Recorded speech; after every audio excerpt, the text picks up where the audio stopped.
Here's another important video from the Personal Defense Network.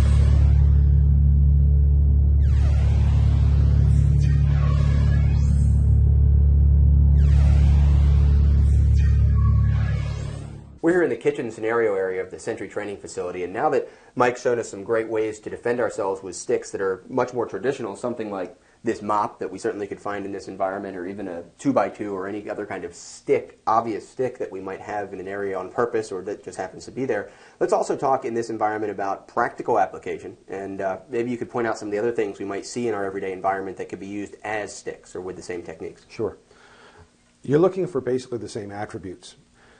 Whatever objects are around you, you may look at them as an object of opportunity or a tool of opportunity, something like this candlestick.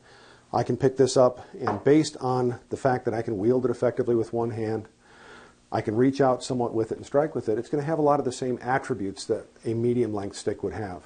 This one also kind of bridges the gap as far as our fist load. It's something that I could grip and still strike with the base of this if I wanted to.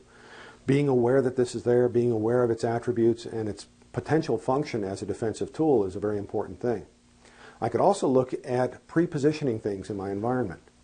So if I was perhaps fearful or just wanted to be prepared in case of any type of a home invasion scenario, one of the things, if you have sliding windows, for example, having a short section of dowel rod that you can put into the window to lock the window out, not only is a great security measure, but it also gives you something that is readily available, something that you can grab at a moment's notice and be able to use effectively in your personal defense.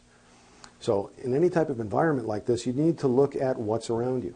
It may be something, again, that you choose to leave out on purpose, or maybe something that just happens to be there when you need it. Probably even apply some of these techniques with something like the frying pan.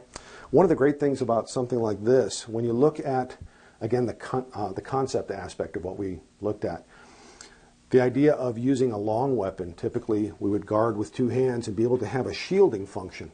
Well, what's great about this is you have both striking aspects and shielding aspects. I take that same concept that we had when we were using the cane, when we were using the mop, gripping it with two hands, but now instead of bracing on the stick itself, I brace on the inside of the pan.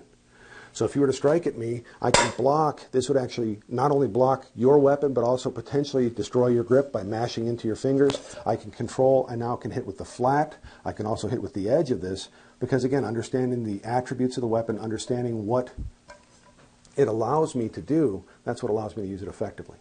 That's great. Appreciate it, Mike. Thanks a lot for helping us out today.